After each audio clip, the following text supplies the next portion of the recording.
Is there music?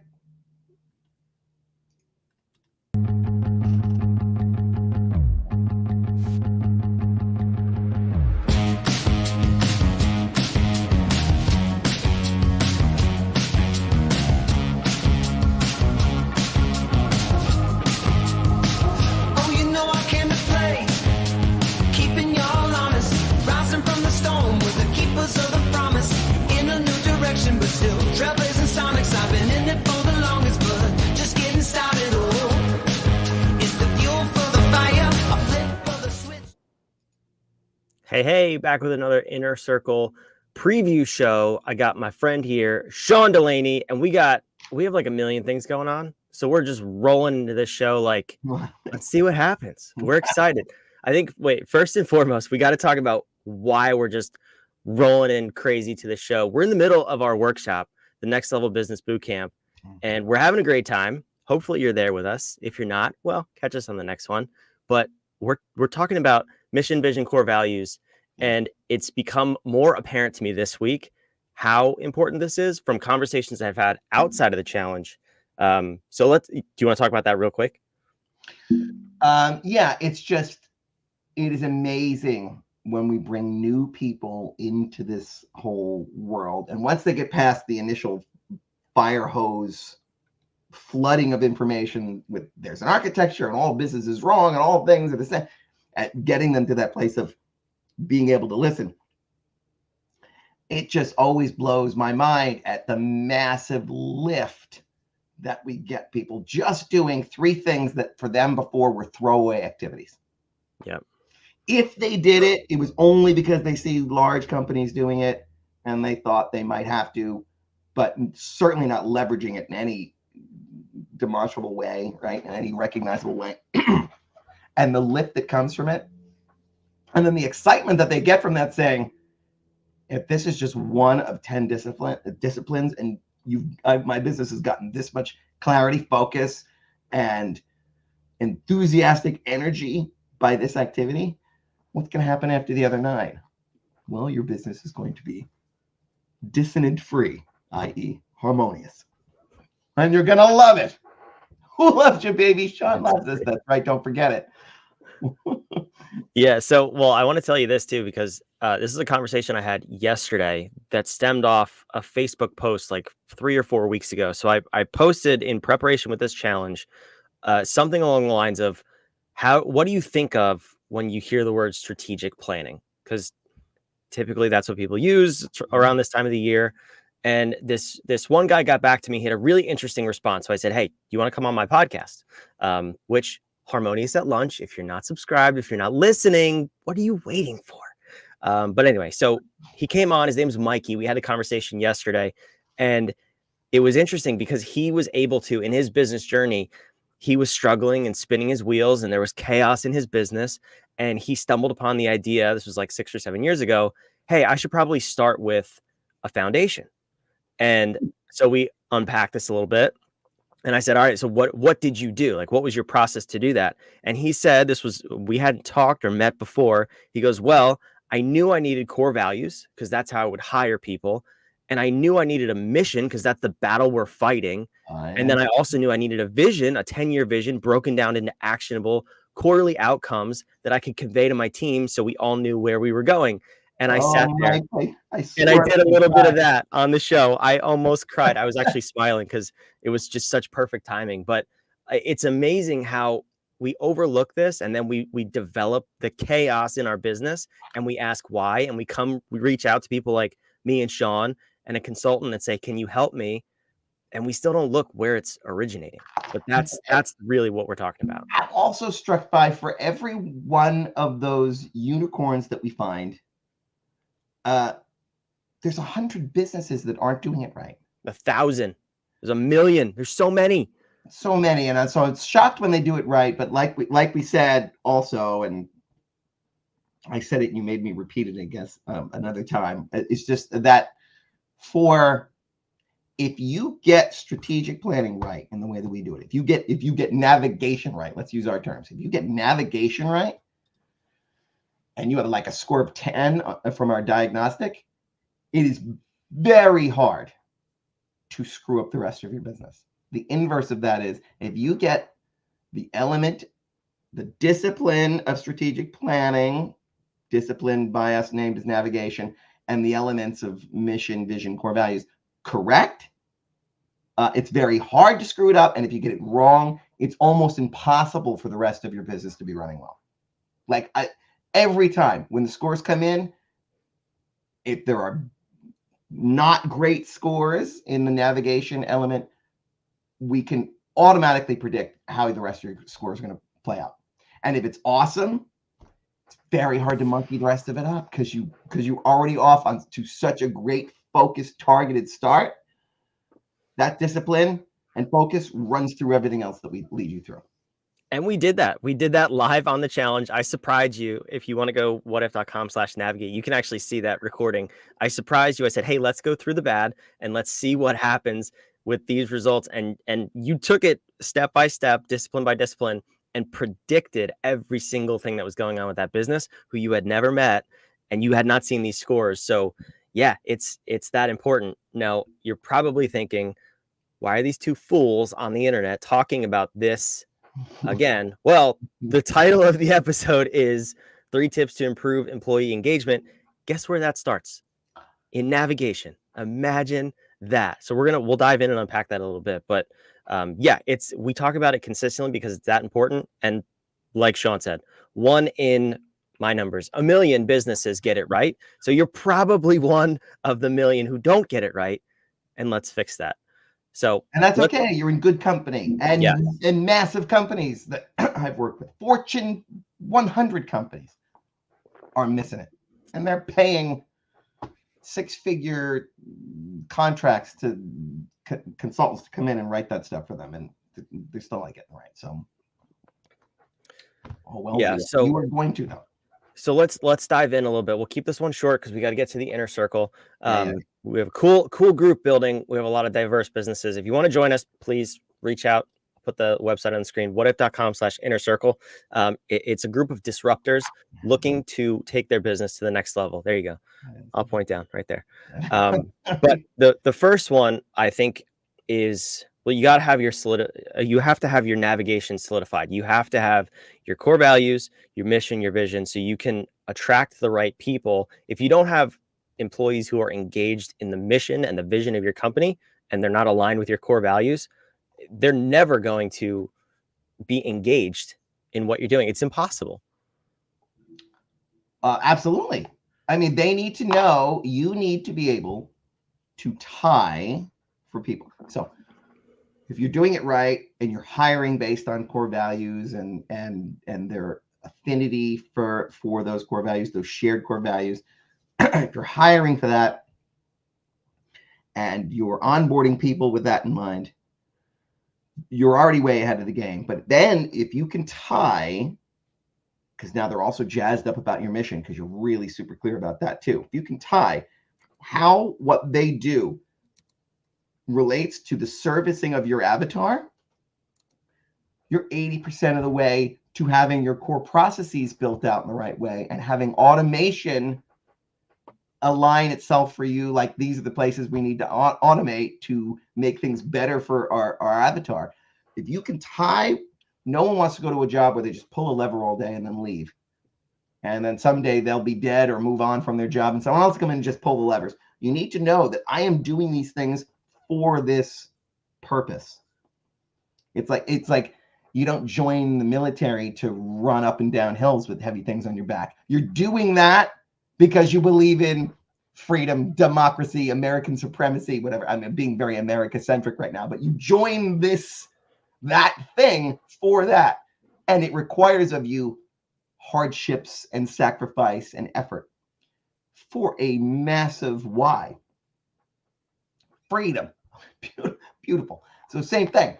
Why am I pulling this lever? Why am I toiling away here at this? When you look at your calendar, you can go, oh, look at all this bullshit.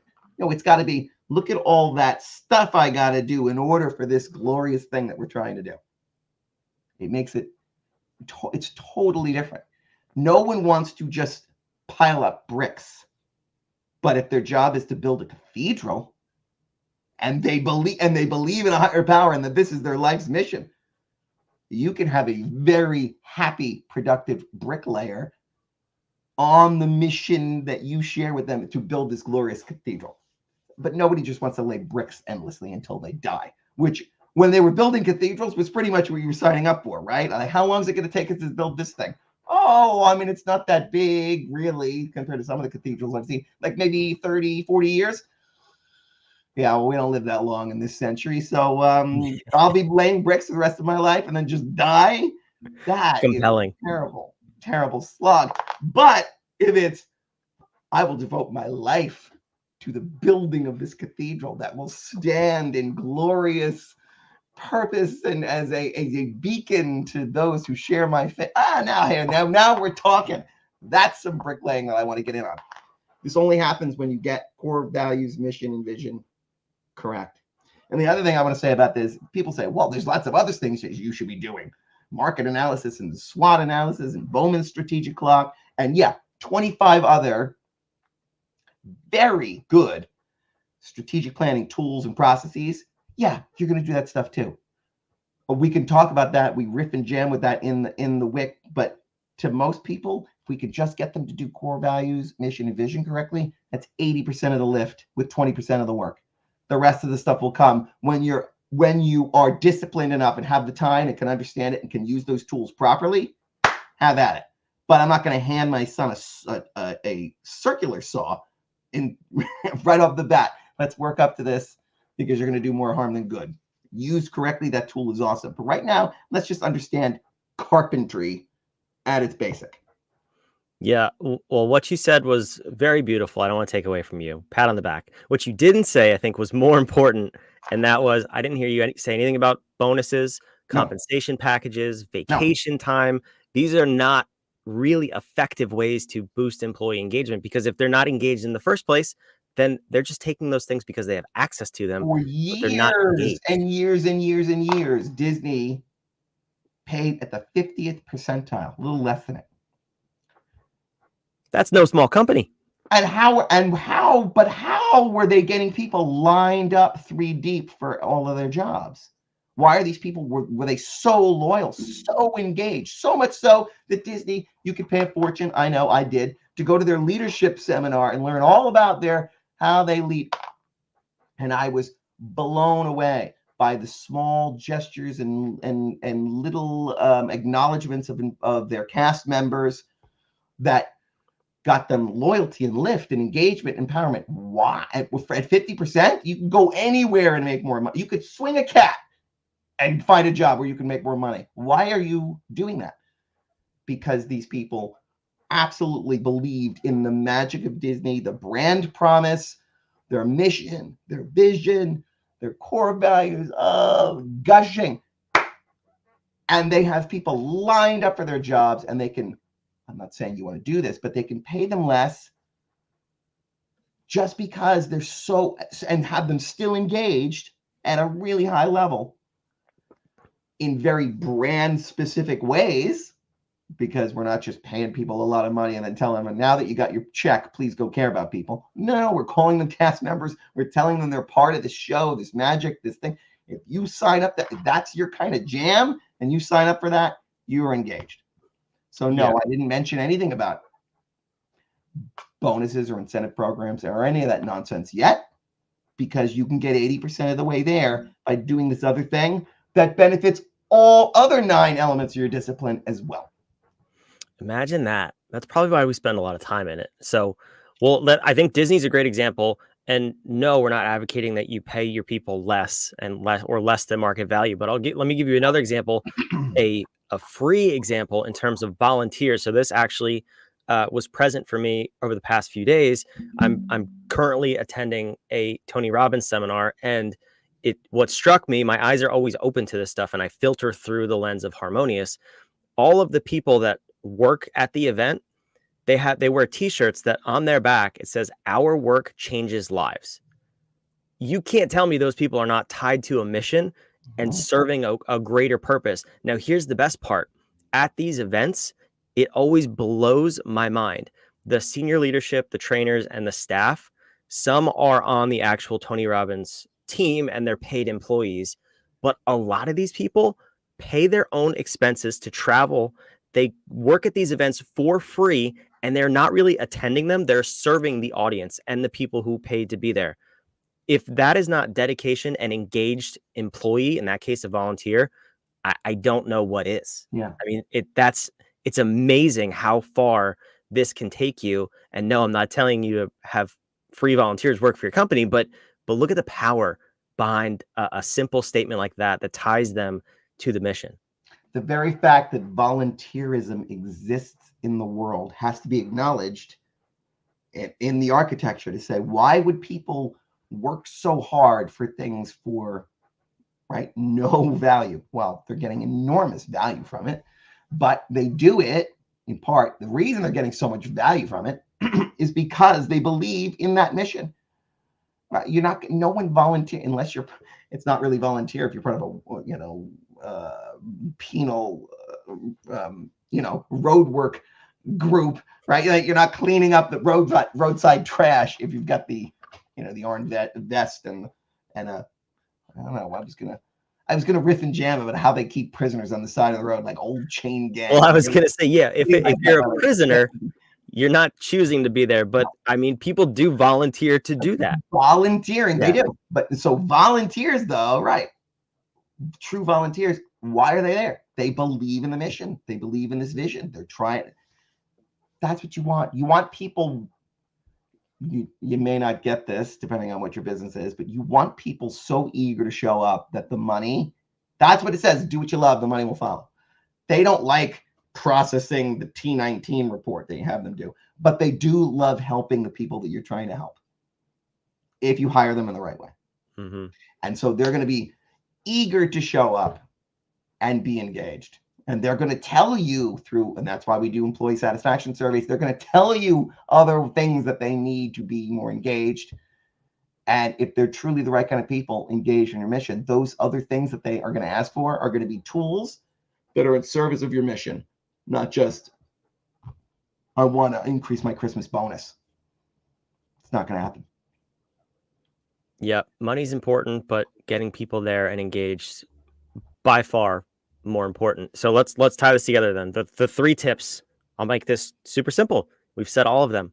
1, you hire by a concrete set of core values. If you bring people in who are aligned with who your company is and who you are as a small business owner, that's the foundation. From there, you need to have a compelling mission that drives them to show up every single day and fight that battle before you get into any of the tactic stuff of compensation packages, pay, blah, blah, blah, vacation. And third and foremost is the vision. You have to have a vision that pulls people forward. A mission's important because it's the day-to-day grind. Why am I here? And why am I doing what I'm doing? But the vision is painting that picture of saying, when I accomplish this mission every single day, where will I get to? And that's your 3, 5, 10-year future. They have to have something to chase. So alignment, why, chase the future. Yes, Sean. And the allocation, right? And then here's where the power comes from, linking the disciplines. So you've done the core values, mission, vision, right? And you're linking it to lots of other places. But when you link it to home, humans optimize for maximum, right, in a meaningful environment. When you do that, make that link, the way to make that link, the most important way, is to tie what they do to the outcome for the avatar. So this boring little report that you do that you don't think matters, that goes to Tony in accounting and in procurement, and Tony does this, and then we do that, and then the client gets what they need. Oh, I'm an important piece of the value chain for this company. Yes, that's why that report matters. It may not seem like it does, but it is vital for us to help these people. Now I get it. Now I'm going to do that stupid report all day. And that is that activity is the tactical thing that you can do right now. And even if your core values, mission, and vision aren't the greatest, you do have people working for you right now. Maybe not everybody's engaged. Number one thing you can do right now in order to start to leverage those 2 disciplines across each other is to tie what they do with the results for the client. Yeah, absolutely. Now we're going to wrap this up in like 2 minutes, but I definitely want to highlight one of our luminaries, one of our partners, because this is always the hardest part of working with companies of any size. You're going to have people who are not, let's focus on home, humans optimized. We may have the meaningful environment. That's easy. And we have the humans, but the O is always the missing piece, the optimization. So we work with a company, his name is Way, and the company name is Human Op Tech. They focus on human optimization. They got the O down pat. They are the best in the world at it. So Sean, can you speak to, how you've seen this play out maybe on a bigger scale and why it's still important to optimize the human, even though you have this strategic planning category in place? Yeah. So what Way beautifully does is getting he helps you get the right people in the room. One of the things that always would frustrate me, and trust me, there are very highly paid consultants who make a living off of banking on the fact that the changes they put in place are not going to stick around. And they're not going to stick around just because the way that corporate dynamics are. You train a leader down here, you're not impacting their core values, their mission very much.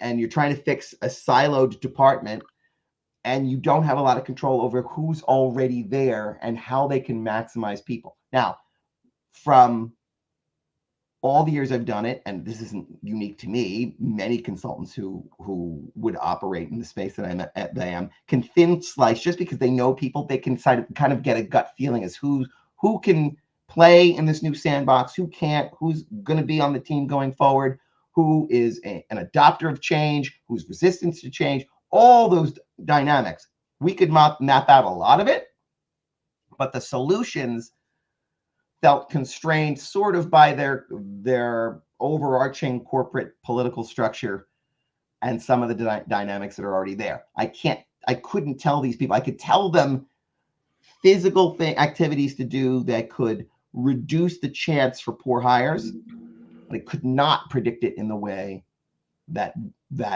scientifically that Way could. A lot of it was just me with gut and feel. And once I was gone, they were going to do whatever they naturally could do without a real scientific way to find those people. And I would slap on a collage of different accepted things like Colby and IOPT and 16 personalities and all the different modalities and dynamics for trying to understand who people really are, and then cobble together an answer as a way for them to scientifically do what I was thin slicing. Way has that all beat, hands down, in a way that takes my breath away. And I said, if we're not working with him, and how beautiful, because what he talks about, their core offer then is called orchestra, because he tunes up the orchestra in your business, and we are harmonious. And so he tunes up the instruments, and then we give them the sheet music to play. And you're there, and the combination makes a business sing. So that's what I got to say about Way. Is that enough to say about Way? That Honestly, no. He's that amazing. We could talk about him for 5 hours, but yeah, that's enough for this episode. So we gave you two things, and they both centered around best something. Lighting and sound ever. I mean, it's like, yes, he does. Oh, that's another thing. Yeah, just go watch his stuff. We'll watch him. I know he does Facebook Lives a couple times a week. Go watch Way. Go check him out. We'll link to him in the description here. Shout out to you, Way. Thank you for being an amazing partner. But the two things we focused on was so the 3 tips to employee engagement. We did not give you any tactics. And then also when Sean was talking about Way, we did not talk about tactics again with tips to, the 3 things you need to do to optimize your people. No, it's scientific, but more importantly than that, there's a framework. And that's what the harmonious architecture is. It is the context to interpret everything that's happening in your business and also then with your people. So don't fall for the tactics. Don't fall for the people that say they have the one solution to grow your business, the be all end all. No, it all fits in an architecture, and you need to have it in place to run your business and optimize your people effectively. So that's all I got to say about this. And if you want to join us on the inner circle, now that we've given you this foundation, let's optimize it. Let's get you to that next level in your business for next year. Whadif.com/inner circle, or just reach out to you. We can help you. We can get you the bad assessment. We'll get you to that next step wherever you are. We can help you see the future. So Come join us there. We'll see you on the next episode of The Inner Circle. Sean, we'll see you there. Let's go.